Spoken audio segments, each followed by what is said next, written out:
tonight's programme. No parole for Ronnie Biggs. The Justice Secretary says the great train robber is wholly unrepentant. Nationalised. Now the taxpayer will get a railway when National Express hands back the East Coast line. It is simply unacceptable to reap the benefits of contracts when times are good, only to walk away from them when times become more challenging.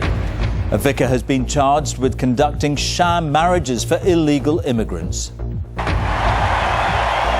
And stand by for Murray mania as the world number 3 makes the Wimbledon semi-final. On BBC London, police investigate an explosion which destroyed a building owned by one of Britain's richest men. And the emergency services on standby as the Met Office raises its heatwave health alert.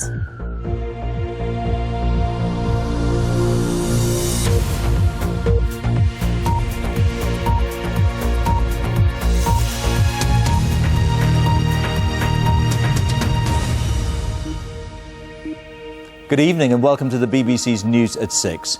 The controversial proposal to part privatise Royal Mail has been shelved. The Business Secretary, Lord Mandelson, says the plan has been pulled because he could not get the right deal. The announcement is a climb down for the government, which, up till now, had said it would push ahead with the plan despite opposition from more than 100 of its own MPs. But as Laura Koonsberg reports, the Conservatives say this is another sign of the government's weakness.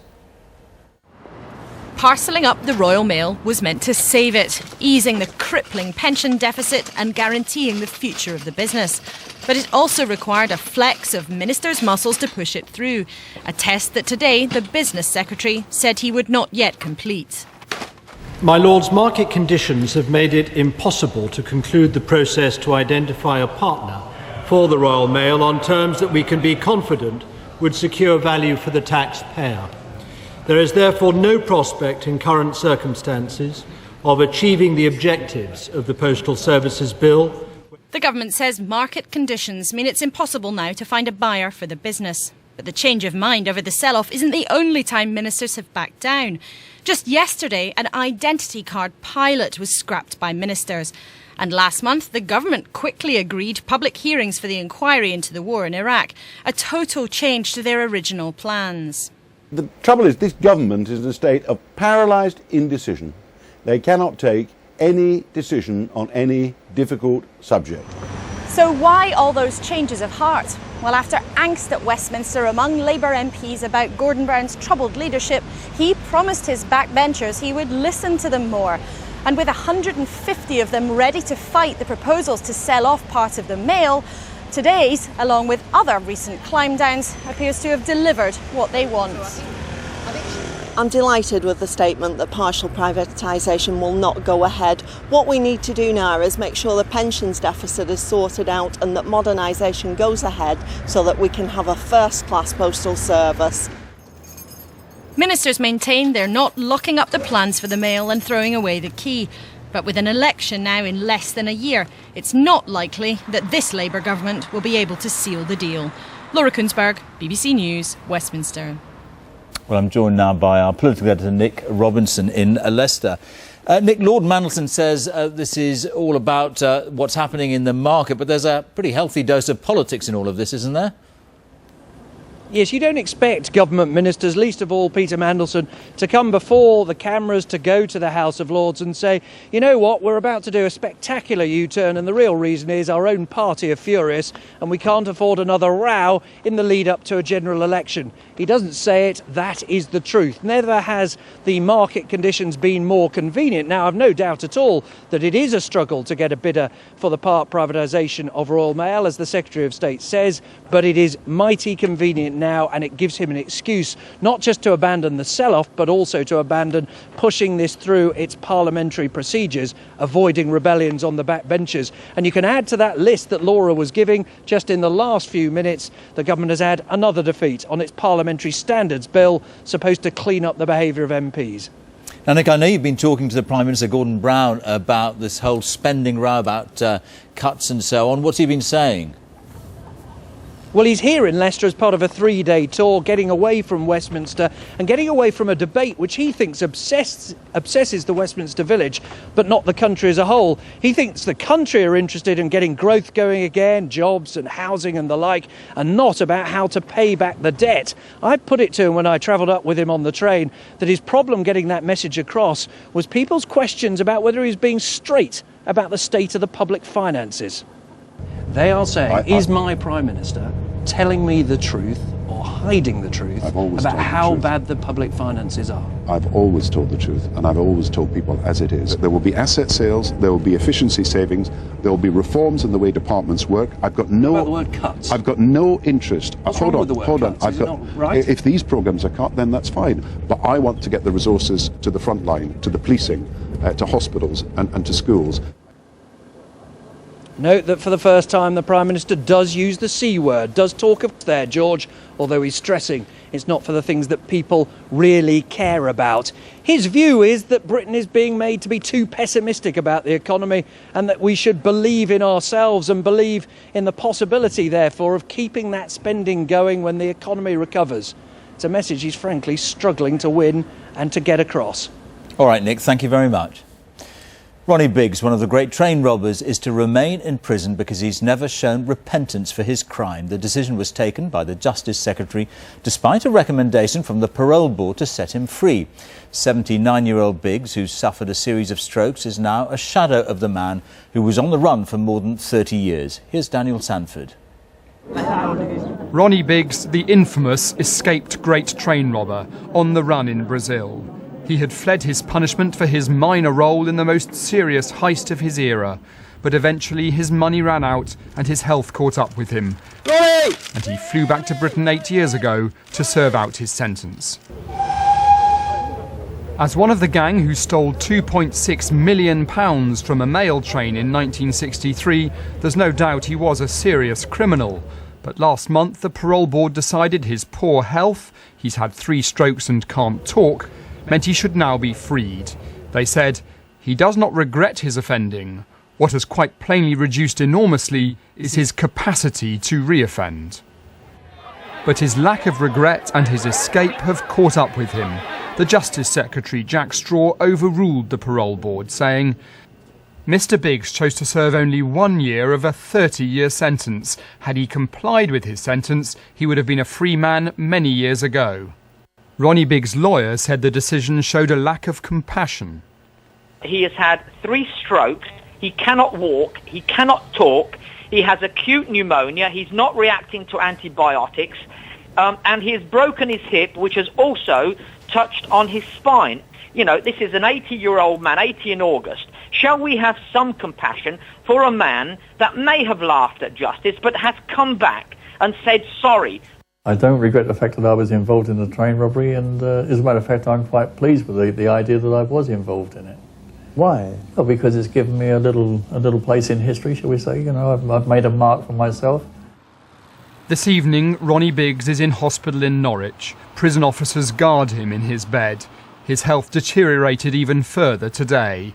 His chances of ever being a free man again have taken a severe blow. Daniel Sanford, BBC News. One of Britain's busiest railway lines could soon be run by the taxpayer. National Express, which owns the franchise for the London to Edinburgh line, failed to renegotiate the deal after losing millions of pounds. The government said it was not prepared to bail out private companies just because they'd hit tough times. Our transport correspondent Tim Simons reports. So, National Express's flagship service will probably be nationalised. A big moment for a private railway. One well-known passenger was so delighted he posted this on YouTube. I get on the train this morning at Leeds, a nationalised train. National Express, nationalised Express I think we can call it now. It arrives here 4 minutes earlier, the staff are smiling and we're back to public service. In fact, National Express won't be taken into the public sector until it runs out of financial steam, expected later this year, and there will eventually be another private operator. In the war of words today, what really happened? Well, both sides realised this rail franchise cannot stumble on. So we've got to accept at the moment there just seems to be no let-up in terms of the recession.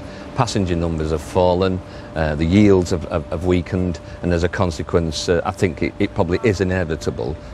The company's problem has been that it has to make massive payments to the government for the right to run this franchise, and it has to make sure as many passengers as possible are travelling.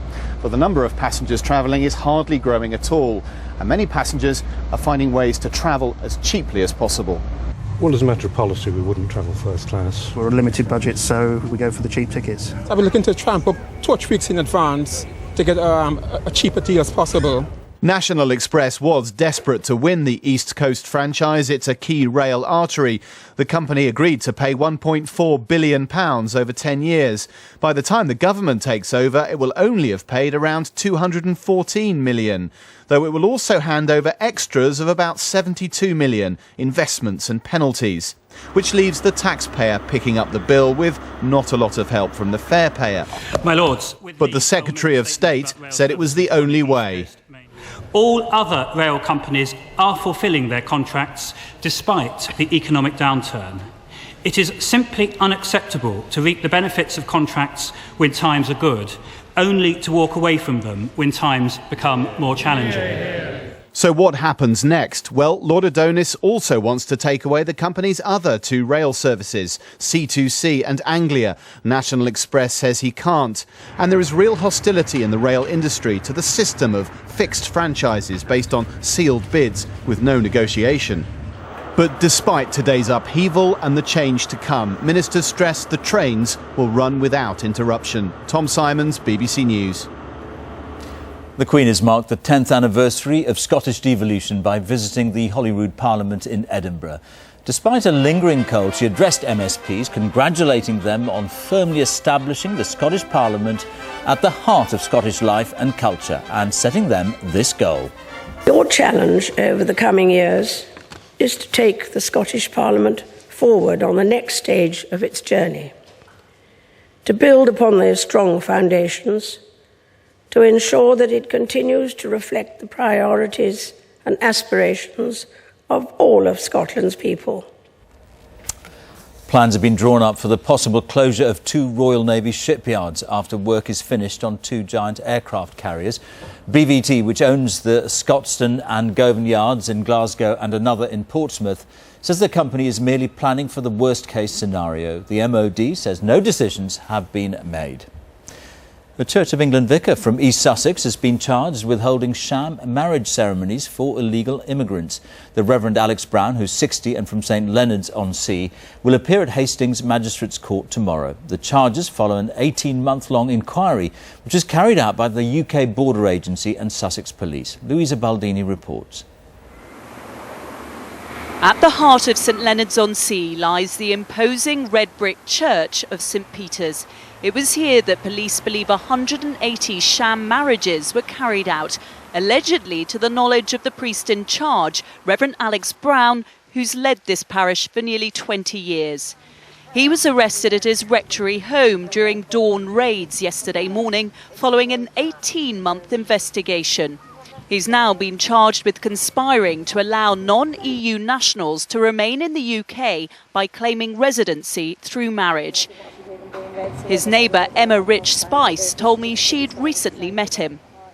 My partner and I just got married, and because we're in his parish, I had a meeting with him at the house to sort out paperwork. Would you be surprised to hear that he's been arrested for allegedly carrying out or certainly being linked with sham marriages? I am quite shocked at that, yeah. The Diocese of Chichester has suspended Father Alex pending the outcome of the investigations. He confirms his departure in the local magazine compiled before his arrest, in which he writes, "It is with great sadness that I have tendered my resignation in order to be nearer my family." Marriages are very tricky things to arrange, particularly with a lot of foreign nationals that we have in this area. People come with documentation which could be real, could be false. People come with their stories, which you have to believe. As part of the investigation, 3 Eastern Europeans have also been arrested, including a woman thought to have been one of the brides. This evening, the church is all locked up, and a notice here on the door reads, "All appointments have been cancelled for the foreseeable future." Louisa Baldini, BBC News, St Leonards-on-Sea. The police have called off the search for the body of the last remaining undiscovered victim of the Moors murderers, Ian Brady and Myra Hindley. Keith Bennett was just 12 years old when he was abducted close to his home in Manchester in 1964. The police have dug up large areas of Saddleworth Moor in Yorkshire but have never found any trace of the boy's remains. Our North of England correspondent, Danny Savage, is on Saddleworth Moor now. Danny. George mentioned the word Saddleworth Moor, and most people will think of those notorious child killings back in the 1960s. Now, most of the bodies that were buried here have since been recovered, but the remains of one child, Keith Bennett, have never been found. Police confirmed today they were abandoning the search for him, but said there was ultimately only one man who could help them find him. Myra Hindley, pictured in the 1960s on Saddleworth Moor, close to where she and Ian Brady are believed to have buried Keith Bennett. Their trophy photos, released for the first time today, were used to try and find their last undiscovered victim, but no body has been found. 12-year-old Keith was abducted in 1964 close to his home in Manchester, brutally murdered by Brady and Hindley and buried in a shallow grave. 45 years on, his mother says Ian Brady must now cooperate with police. I just hope he'll come forward and let me know where he is. Either me or anybody, I don't care who it is. The police or my solicitor or the press. And then they'll come forward and tell me. But I've had enough. I just want it all over and done with. Hindley and Brady are two of Britain's most notorious child killers. Their chilling tactic was to abduct, sexually abuse and murder youngsters. This they did 5 times. But even though Myra Hindley drew a map before she died showing where Keith was buried, still police couldn't find him. Then in 2003, police began a detailed search of a small area identified from Brady's photos. Detectives took soil samples from miles of gullies like this one, and in one area they say they did find traces of human decomposition. But despite extensive digging, no body was found. In recent years, Brady has refused to speak to police, although they are sure he knows where Keith is buried. He has got a final opportunity to do the right thing, to support Winnie, who has been grieving for 40 years. It's totally unacceptable. Nobody should go through that. But police say they won't be bringing Brady here from his high-security hospital. If he wants to help, they will take detailed images of these moors to him. Scientists say that they are still working on samples of the soil here to see if there can be a breakthrough. But the last time police went to see Ian Brady in hospital, he just waved them away, displaying his attitude towards the authorities and whether or not he's going to help them. George. Danny, thank you. And the time is 18 minutes past 6. Our top story tonight. The government shelves its plans to part privatise Royal Mail. And coming up, he's through to the semi-finals. Andy Murray beats Juan Carlos Ferrero in straight sets. Later on BBC London, police say they smashed a multi-million-pound prostitution racket in the suburbs. And what's the best way to make a Wimbledon winner? Are the days of the pushy parent over? That and more coming up for you at 6:30.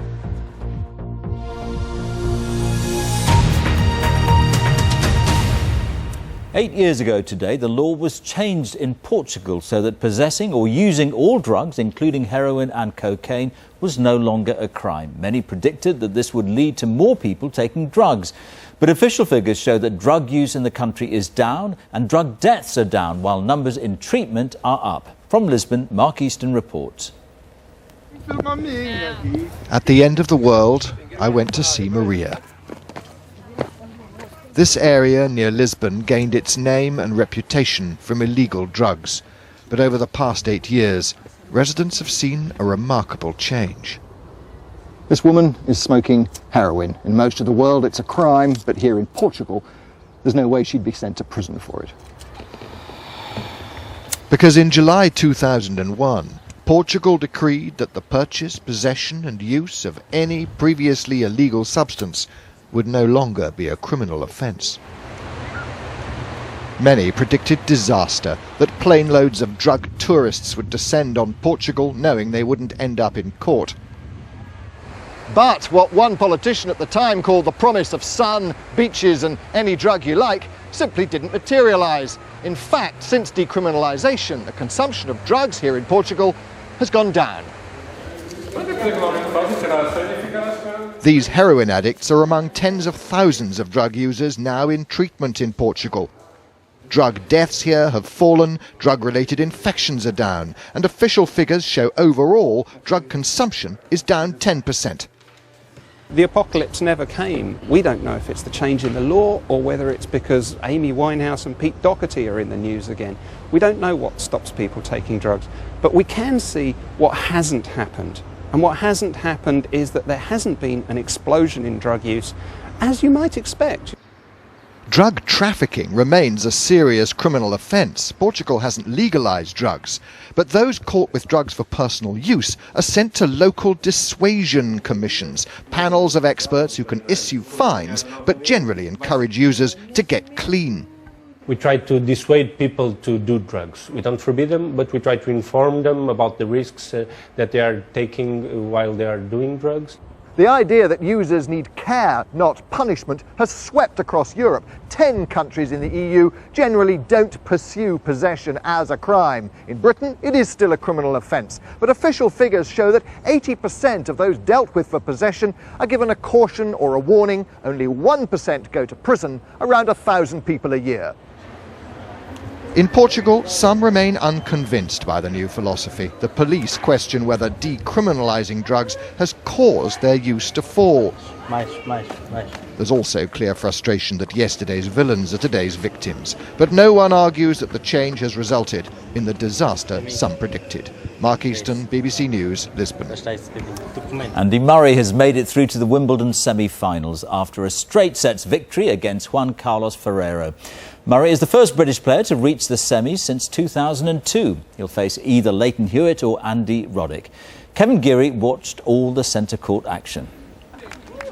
Waiting. Wimbledon's used to it and good at it. Generations have come and gone since Britain last reached a men's final, yet even in these impatient times, the national tendency to form an orderly queue comes through. So did another Wimbledon characteristic, genteel restraint. Andy Murray's arrival on court politely, not raucously welcomed, though that may have been down to an open roof letting in the baking sun. Murray, though, showed few signs of the effects of Monday night's enormous exertions under the floodlights, largely controlling the first set and taking it 7-5. But his opponent, former world number one Juan Carlos Ferrero, isn't known as the Mosquito for nothing. Early in the second set, he was proving himself a pest with a potent sting.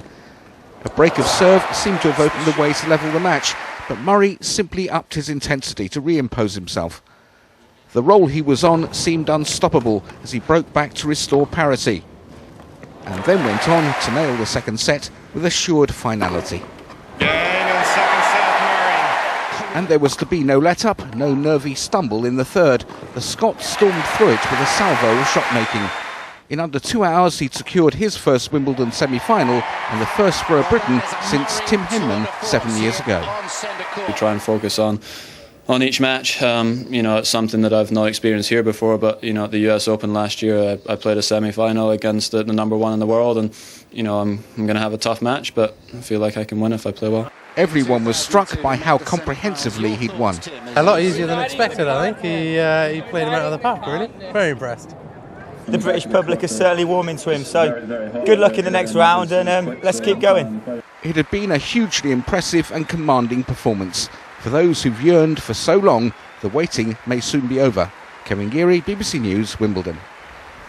Well, let's go over to Wimbledon now to join James Pearce, who's got a certain Andy Murray with him. Andy, you better offer him the BBC News at 6 congratulations. Congratulations, Andy. A fantastic performance and a lot easier than Monday. Yeah, it was nice to get it over in 3 sets today. It was very hot out there, and I was obviously a little bit tired from the match on Monday, but played very well. As you stand here now, how confident are you that you can go all the way and win this on Sunday? Well, I'm just concentrating on the next match. I got a very, very tough match against Hewitt or Roddick, and I'm going to have to play my best tennis to win the title. So might as well just focus on that match. We can show some live pictures of that match. It's a tight match, a tie break in the third set. You would like it to go to 5 sets and a knackered opponent have against you on Friday. Yeah, ideally it would be a long one, and Hewitt played a 5-set match in the round before as well, so it'd be nice if he could come through a long one, but yeah, like you said, I'm going to have to play really, really well to win. This is your first Wimbledon semi-final. How good does it feel to be a Wimbledon semi-finalist? Well, it's great. I played well for a lot of the tournament, and anytime you can sort of go better than you have in the tournaments in previous years, it's obviously a good thing, and I've improved on the quarter-final last year, but I'll try my best to go further. And finally, we can see your fans in their thousands behind you on Murray Mount, whatever we call it. What's your message to them tonight? Oh, thanks a lot for the support, and keep coming. The atmosphere against Wawrinka on Monday was absolutely incredible, so really look forward to the semi-final and hope the support continues. Andy, thank you very much. Andy says keep on coming to the fans. I'm sure they will. Back to you, George. All right, James, thank you very much. Now, while many people have been out enjoying the sunshine, the high temperatures have prompted the Met Office to raise their heatwave warning alert. London and the South East are now on level 3, the highest level in years. The Department of Health recommends checking up on vulnerable people and staying inside as much as possible. Now, it's certainly been sunshine down here, but not everyone's been enjoying that. Let's take a look at the weather with Nick Miller. There have been thunderstorms elsewhere, haven't there? You're absolutely right. Hotter for some of us tomorrow. Right now, we're focusing on some really nasty thunderstorms that have been developing this afternoon. The rainfall picture shows these being sparked off by the heat, particularly in northern England, northeast England, County Durham into Northumberland. Intense torrential downpours, localised flooding, even some large hail, and Met Office severe weather warnings are in force. These are slow-moving, really nasty weather conditions underneath these. Now, eventually they will ease overnight. Then look at this, the next area of heavy thundery rain coming into Devon, then into Cornwall and also into southwest Wales for Pembrokeshire. A muggy night wherever you are, steamy, tough for sleeping. So it's this next area of wet weather coming in to the southwest. We're watching for tomorrow. Here we could see 25 to 50 millimetres, an inch or two in the worst affected areas as it gradually pushes its way northeast across other parts of southwest England, across Wales, and also across we have all this hot sunshine and quite widely across the Midlands into the southeast, 30 or even above, sweltering at Wimbledon, and there'll be somewhere, particularly in southeast England, we think that we'll get to 32. That's 90 Fahrenheit. So it's in this area we'll be worst affected by the heat. Clearly, though, where you've got the rain, there's that temperature contrast. It is much cooler. But the effects of the heat will continue, and if you want advice on how to avoid those, NHS Online, or if you have symptoms from the heat, call NHS Direct. But that fresh air with the rain starts to move further east on Friday. So this is the breakdown in the heat wave with heavy thundery downpours, feeling fresher in the west. And then we're all into that fresher air at the weekend, though there will be showers around. Thunderstorms at the moment. Keep up to date with those warnings online. George. All right, Nick, thank you. A reminder of tonight's main news. The government has shelved its controversial plans to part privatise Royal Mail. The Business Secretary, Lord Mandelson, said the plan was pulled because he could not get the right deal. It's nearly 6:30. Stay with us. It's time to join the BBC's news teams where you are. Goodbye. Tonight on BBC London News. An explosion rips through a building in North London owned by one of Britain's richest men. Police say they're treating it as suspicious. It was just such a big bang that just went off, and it was like a tremor that came through. Also tonight, as the heatwave intensifies, the Met Office raises its health alert warning.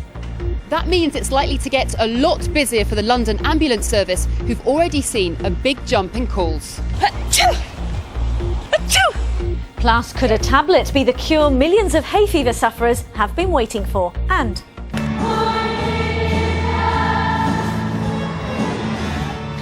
thousands of kids join one of comedy's biggest stars for a Beatles sing-along. Yeah, five kids round your house.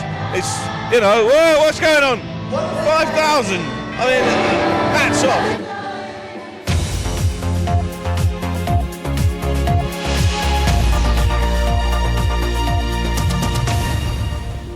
Hello and a very good evening to you. Police say they're treating an explosion which destroyed a building in North London this morning as suspicious. It's believed to be owned by one of the country's richest men. 3 people were injured and scores more had to be moved out of their homes. And detectives say it's amazing more people weren't hurt. Well, Carl Mercer is at the scene now. And Carl, what have you found out? Well, as you can see, the clear-up operation is now underway, and it's going to be a long old job because the explosion, as you can see behind me, basically blew away the whole of this two-storey building in a small terrace of shops here in Hendon. And the building, as you say, was owned by Leo, one of the richest men in the country, said to be worth something like £600 million. And now, of course, it's down to fire investigators to find out exactly what happened here. This is all that's left of a shop and flat in Hendon, blown apart in the early hours of this morning. The man living where firemen now sift through the remains was rushed to hospital, where he's said to be in a critical but stable condition. 2 neighbours were also slightly injured by flying glass, and tonight police say they're treating the explosion as suspicious. Neighbours, woken by the blast, took this footage as fire crews arrived at the scene. It was just such a big bang that just went off, and it was like a tremor that came through. Just went straight to the window to see what it was. All the alarms going off. All we see is just the building is just kind of blown off. Just came running out just to see what was going on. Local Jewish community patrols were also on the scene shortly after the blast. The scene was just utter devastation. It was like everywhere, there's debris all across the street, and people were just running around shocked. The shop below where the blast happened is owned by this man, Leo Noe, one of Britain's richest men. He arrived early this morning to inspect the damage, as did the man who owns the shop next door. Front of the shop has all been, the glasses have been shattered, and on the ground floor, the back room, the whole window has blown off. So there's a very big hole at the back. This afternoon, the clear-up was continuing. Fire crews say they expect it to be a long night.